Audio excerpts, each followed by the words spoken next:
நீடும் வேளை கண்கள் கலங்கிடுதே, கர்த்தாவும் பாடுகள் இப்போதும் நினைத்தால் நெஞ்சம் நெகிழ்ந்திடுதே. சொல்லுவோமா? கல்வாரி அன்பை எண்ணிடும் வேளை கண்கள் கலங்கிடுதே, கர்த்தாவும் பாடுகள் இப்போதும் நினைத்தால் நெஞ்சம் நெகிழ்ந்திடுதே. சர்வ வல்லமையுள்ள தேவனே, அப்பா பிதாவே, இந்த அருமையான இரவு நேரத்திலும் உம்முடைய திட்டத்தின்படி இந்த கூட்டம் நடைபெற கிருபை செய்கிறேன்.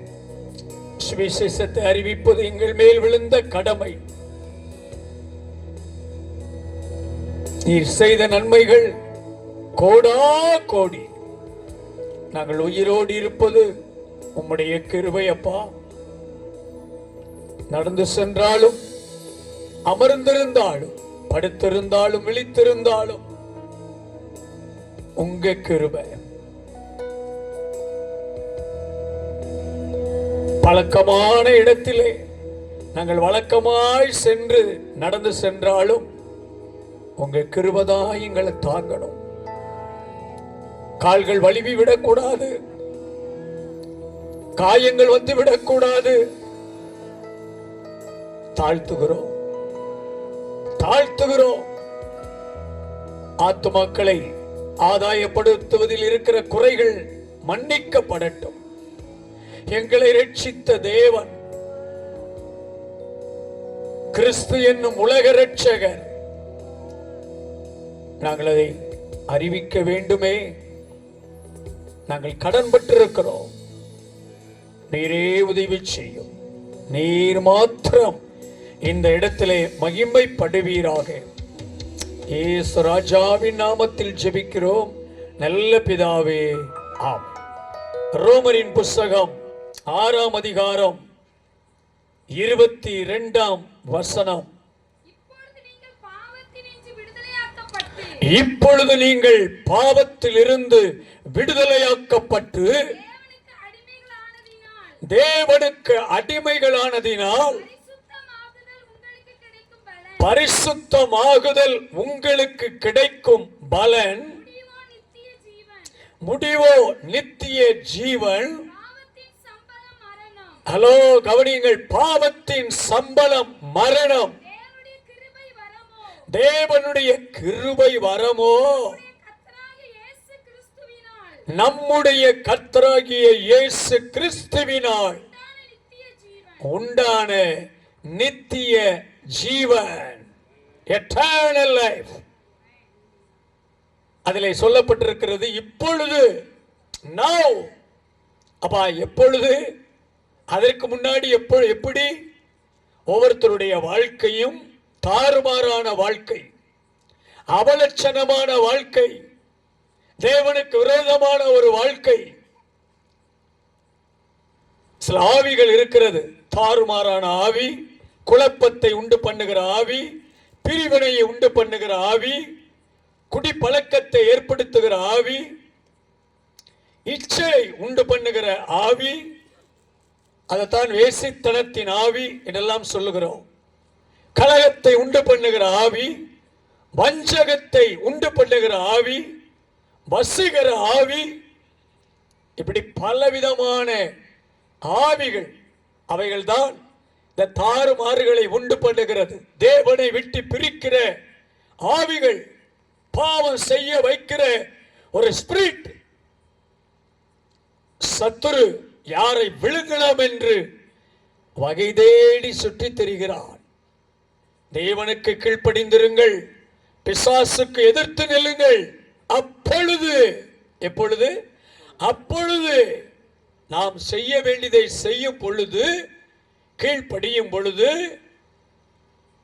அவன் உங்களை விட்டு ஓடி போவான். குடும்பத்தை விட்டு பலவிதமான ஆவிகள் என்று சொன்னேனே, மன அழுத்தத்தை உண்டு பண்ணுகிற ஆவிகள், பாவம் செய்ய வைக்கிற ஆவிகள், வாலிப சகோதரிகள். ஐயா சொன்னது போல இந்த டெக்னாலஜி வளர்ந்த காலம், சில படித்தவர்களுக்கே புரியாத பல காரியங்கள் வாலிபர்களுக்கு அதிகமாய் தெரியும். கம்ப்யூட்டர் காலம், அதுல போயாச்சுன்னா நுழைஞ்சாச்சுன்னா பைத்தியம்தான் முடிவு. ஏனென்றால் நிறைய காரியங்களை அறிந்திருக்கிறோம். ஆனால் ஒரு இடத்திலே கிருபாசன சபையை சார்ந்த ஒரு பாஸ்டருடைய மகன் 17 வருடம் ஒரு விதமான ஆவியினால் பீடிக்கப்பட்டு, தன்னாலே பேசுவது, போட்டு உடைப்பது, ரூமுக்குள்ளே அடைத்து வைத்தாலும் பல வஸ்திரம் இல்லாமல் ரூமுக்குள்ளே கிடப்பது, பைத்தியம், மென்டல் அட்டாக், பிசிக்கலி பலவிதமான ஆவிகளுடைய போராட்டம். கம்ப்யூட்டரை படிப்பேன், அதிலேயே இருந்து ஒர்க் பண்ணி அடுத்த லெவல், இரவு பகலா சாப்பிடாம அதிலேயே உட்கார்ந்து மனதை செலவழித்து, கர்த்தருக்கு நேரம் கொடுக்காம, வேதத்தை வாசிக்காமல், கர்த்தருக்கென்று ஊழியம் செய்யாமல், பகுதி நேரமாய் 1 மணி நேரம் 2 மணி நேரம் ஒரு டிராக்ட் ஊழியம், ஒரு தனித்தாள் சுவிசேஷ ஊழியம். உங்கள் போதகர் ஐயா சொன்னது போல, நம்ம பெற்ற ரட்சிப்பை மற்றவர்களுக்கு சொல்லாமல் இருப்பது, சாட்சிகளை சொல்லாமல் இருப்பது ஒரு பாவம். இது ஒரு கிறிஸ்தவ மதம் அல்ல, இது ஒரு கொள்கை கூட்டம் அல்ல. இயேசு கிறிஸ்து ஒரு கிறிஸ்தவர்களுக்குரிய தெய்வம் அல்ல. அல்லேலூயா சொல்லுங்கள், அல்லேலூயா.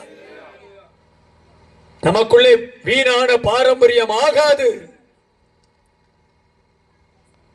பாவத்தின் காரியங்கள் அப்படியே வெளிப்படும், விஸ்வரூபம் எடுக்கும், ஜென்ம சுவாபம் சாகணும்.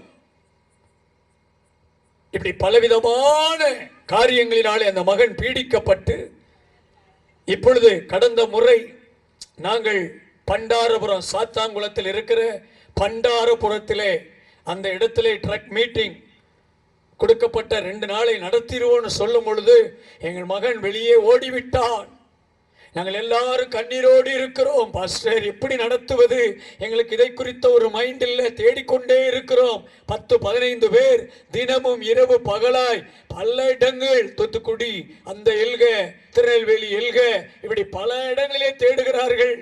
கிட்டத்தட்ட இப்பொழுது ஒரு 30 நாட்கள் தாண்டி விட்டது, 4 வாரங்கள். அப்படி சொன்னோம். ஞாயிற்றுக்கிழமை இன்னொரு இடத்திலே உப்பச்சம்பாடு என்கிறதான ஒரு இடம், திசையினுள்ள இடையங்குடிக்கு அடுத்ததாக, அந்த நாட்களிலே ஞாயிற்றுக்கிழமை போன் பண்ணி, செவ்வாய் புதன் உங்களிடத்தில் தான் ட்ரக் மீட்டிங், எல்லாருக்கும் சொல்லுங்கள் என்று சொல்லும் போது இந்த விஷயத்தை சொன்னார்கள். அப்படி அவர்கள் சொல்லும் பொழுது நாங்கள் சொன்னது, நீங்கள் செவ்வாய்க்கிழமை திட்டமிட்டபடி இந்த சுவிசேஷ கூட்டத்தை நடத்துங்கள். அப்படி என்றால் நீங்கள் பிரசங்கிப்பீர்களா? சரி, ஓகே. அந்த இக்கட்டான சூழ்நிலை நிமித்தம் நான் ஒப்புக்கொண்டேன். இப்படி திடீர்னு சீட்டெல்லாம் வரல. ஆனா நீங்கள் நடத்துங்கள். இன்று ஞாயிற்றுக்கிழமை, திங்கட்கிழமை மாலைக்குள்ளாக அவள் வந்து சேர கர்த்தர் தன்னுடைய தூதர்களை அனுப்பி போலாம் பார்க்கிறாங்க. பிரயாசம் 199 எடுக்கிறது அந்த குடும்பம் தான், நான் இல்லை. ஆனா விசுவாச வார்த்தை, தேவனுடைய ஊழியக்காரன் அல்லவா, நீங்கள் செவ்வாய் புதன் கூட்டத்தை வைத்து விடுங்கள். ஆனால் திங்கட்கிழமை எப்படியாகிலும் கண்டுபிடித்து கொண்டு வர தேவன் உதவி செய்வார். அப்படியா பாஸ்டர்? சரி, அவங்களுக்கு மனசு. ஆனா விசுவாசத்திலே வல்லவர்கள் 30 நாள் 40 நாள் ஃபாஸ்டிங் போடுகிற அந்த குடும்பத்தில் உள்ள அந்த ஐயாவுடைய ஊழியக்காரருடைய பிள்ளைங்க 2 பேரும் நன் கல்யாணமே முடிக்காம, அவங்க ஊழியர் அப்பா கல்யாணம் முடித்தவர் தான், பிள்ளைகள் கல்யாணம் முடிக்கல, அம்மா இறந்து போச்சு. அப்பாவுக்கு உதவியா தம்பிக்கு இப்படி ஆனதுனால 17 வருஷம் அவங்க தங்களை தியாகம் பண்ணிட்டாங்க. யார் இருப்பா இப்படி? செவந்தா. ஒரே ஒரு மூத்த அக்கா மட்டும் திருமணம் முடித்து ஏத்தல வீட்டில் இருக்கிறாங்க, சர்ச்சுக்கு எதிர் வீடு.